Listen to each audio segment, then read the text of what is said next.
Your Highness, I remember in those days when you were the CBN governor, we know all the conversation that you had about this same issue, and the fact that what is required was the leadership to take the right action, and like Mr. Atadopita said just now, not just the one-day action, but the policies and processes that follow, making sure they are executed.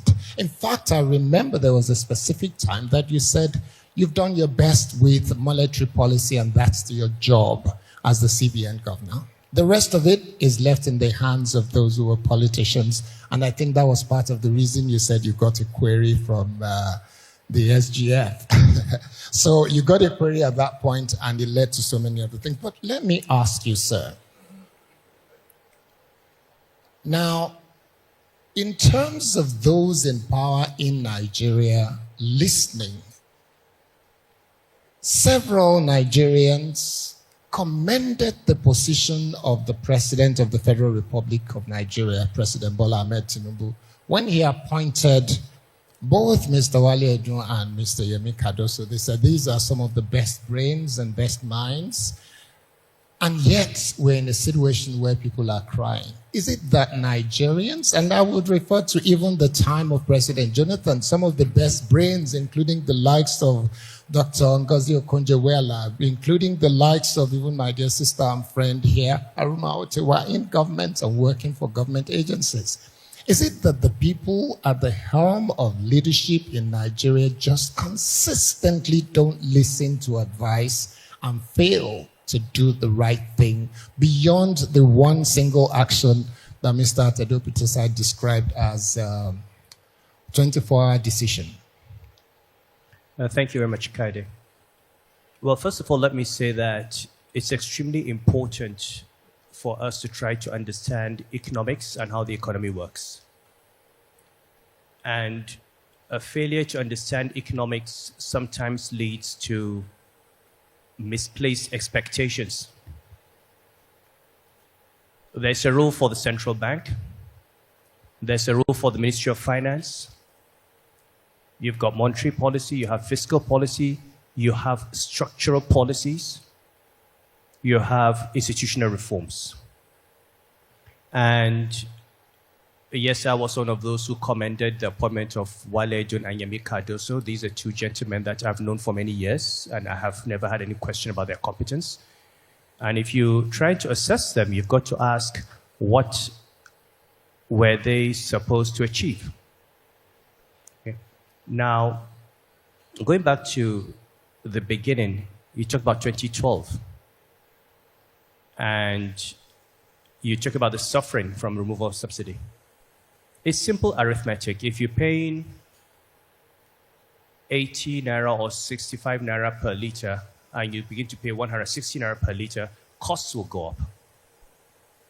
There will be hardship. And the duty of leaders is to understand that there will be a cost to removing subsidy. And I said in 2012, if you remember from the town hall meeting, to say that there will be hardship is not an economic argument. To say that there will be a cost to removing subsidy is not an economic argument. The economic argument is, this is the cost of removing the subsidy. What is the cost of not removing the subsidy? Are you making a choice?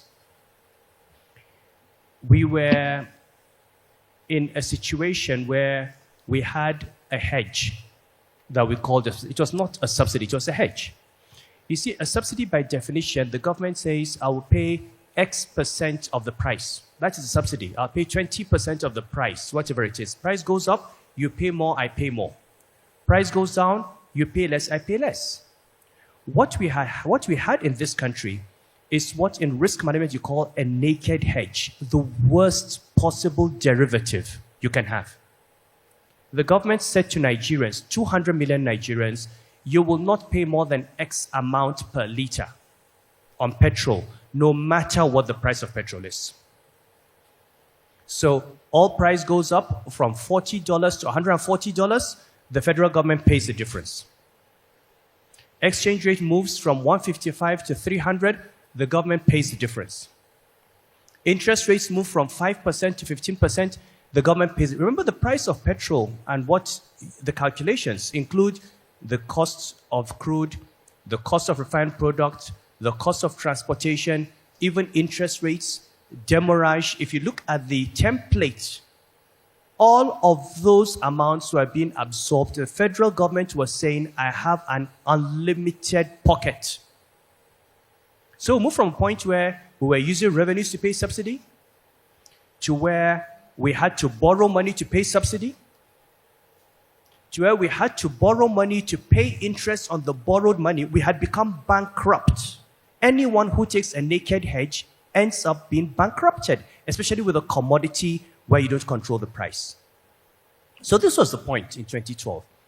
Now, if Nigerians had allowed the Jonathan government to remove the subsidy in 2011, that would have been pain. But that pain would have been a very, very tiny fraction of what we are facing today. This is the cost of delay. At that time, we worked out the numbers in the central bank, and I stood up and put my credibility on the line and said, remove the subsidy today, inflation moves up from 11% to 13%. I will bring it down in a year. We will not have had 30-something% inflation. Okay? That was where we were. Now, people like my friend Kayode Fayemi here and his APC friends had Occupy Nigeria, came out on the streets, told us we could not do it. And I remember calling one of my friends. And this is, we should talk about these things because it's important. There's a kind of poetic justice. That it is actually the people who led the Occupy Nigeria movement who ended up seeing the problem, inheriting the problem, and having to do it. I remember calling one of my friends at that time and saying, look, one of my closest friends, saying, you know that what we're doing is right. He said, yes, I know. I said, why? He said, well, I'm in opposition. My job is to make the government look bad. You know, you are the governor of central bank, you go and defend your government. Just politics. And you know, the only reason the government compromised at that time, maybe we should know this, the only reason the government compromised and did 50% or to 100% was Boko Haram. Because there were thousands of Nigerians on the streets in Lagos and Kano and Kaduna and all that. At the time when we had suicide bombers in the country. And there was a fear. If one day one of these suicide bombers goes to these Nigerians and explodes the bomb and you have 200 corpses, it will no longer be about subsidy. So you have to give President Jonathan the credit. He was determined to do it, but at the end of the day, the compromise was made, okay, to save Nigerian lives. Now, what has the central bank achieved? Central bank's role is to provide stability. The central bank does not deliver growth. It does not deliver employment. It provides an environment that is conducive to growth. Okay? Now, and the central bank has achieved it. You don't want inflation moving from 10% to 15% to 20% to 25% because, as I said a few weeks ago at NESG, Nigerians don't realize that we were on the brink of hyperinflation. Beyond a certain rate of inflation, it becomes runaway inflation. You can't control it. You'd buy rice in the morning. By the time you come at 12 noon, the price has changed. By 4 p.m., it has changed. This is what happened in Zimbabwe. It happened in Venezuela. It happened in Argentina. We were heading for Nigeria. We were printing money like there was no tomorrow. We're heading for Nigeria. We're heading in the direction of Zimbabwe under Mugabe or Uganda under Idi Amin. So inflation has been reined in. The runaway devaluation has been stopped. Yes, we're at 1,400. Nobody wants an naira at 1,400.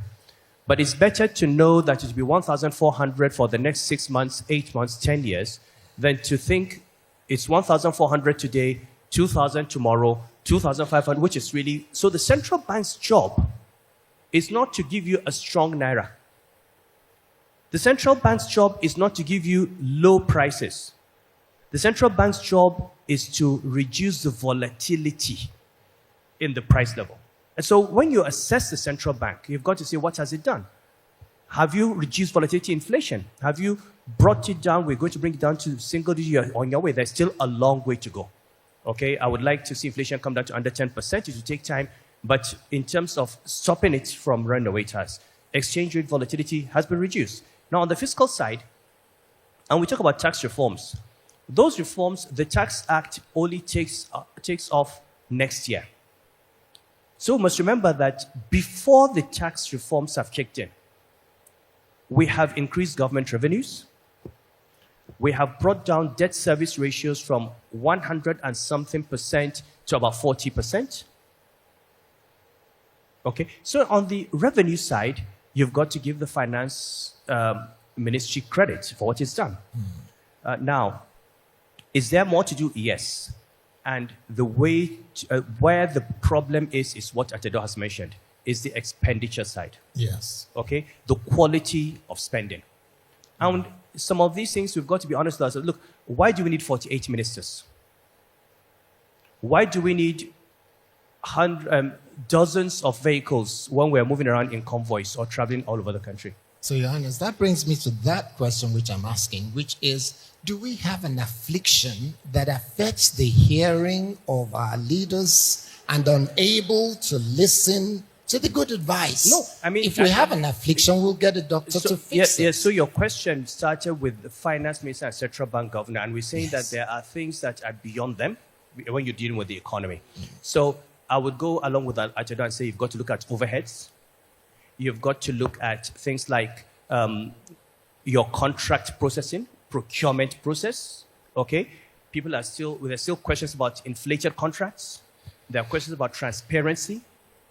There are questions. All this money is coming into the federal, and this at federal, state, and local level. There are serious questions about how the money that is being raised is being used.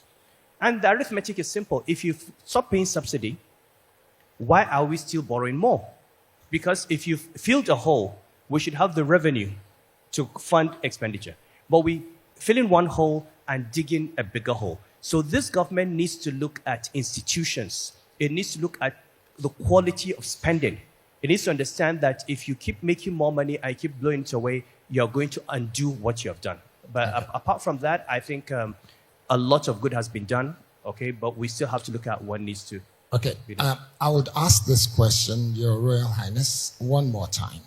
And I hope I get a straight answer to it.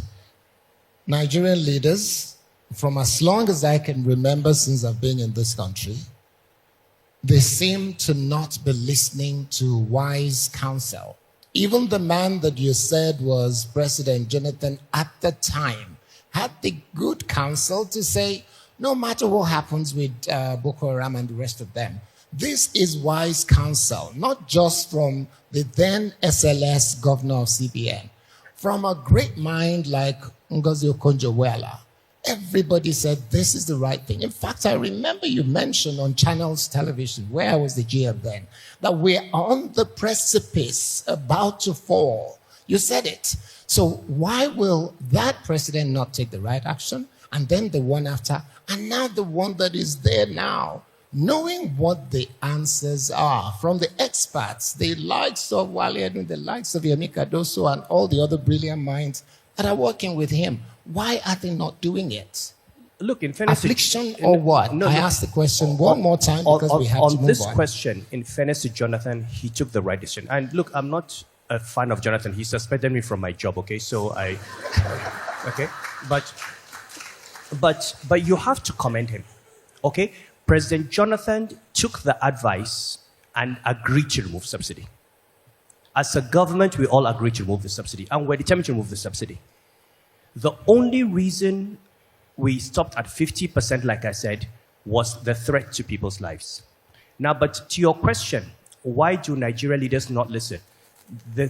What my experience, okay, with talking to many of the leaders is they listen to so many people and they decide that they're going to accept those that tell them what they want to hear.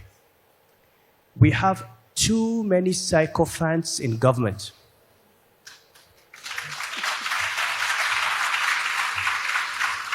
Look, you need to when I got to, you sit in a meeting, and the president is there, and people are speaking, and the first thing they say is, Mr. President, I would like to thank you for your leadership to this country.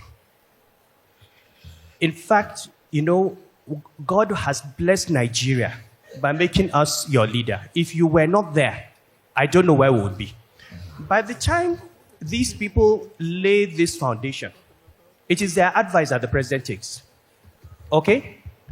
People like me who would say, Mr. President, there are some things that are wrong. When you leave, they say you are his enemy.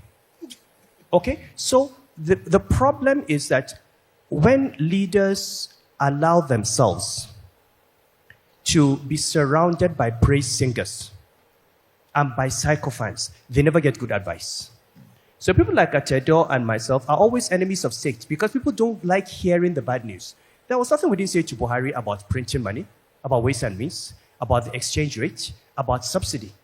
But every time you spoke about the economy, it was seen as a personal attack against the president. And there are people around him who convinced him that this person is your enemy. That's why he's saying this.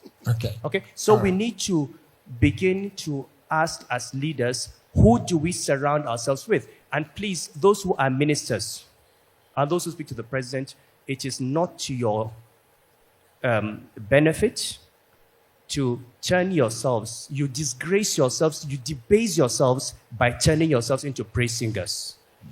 Okay. All right. Thank you very much, Ernest.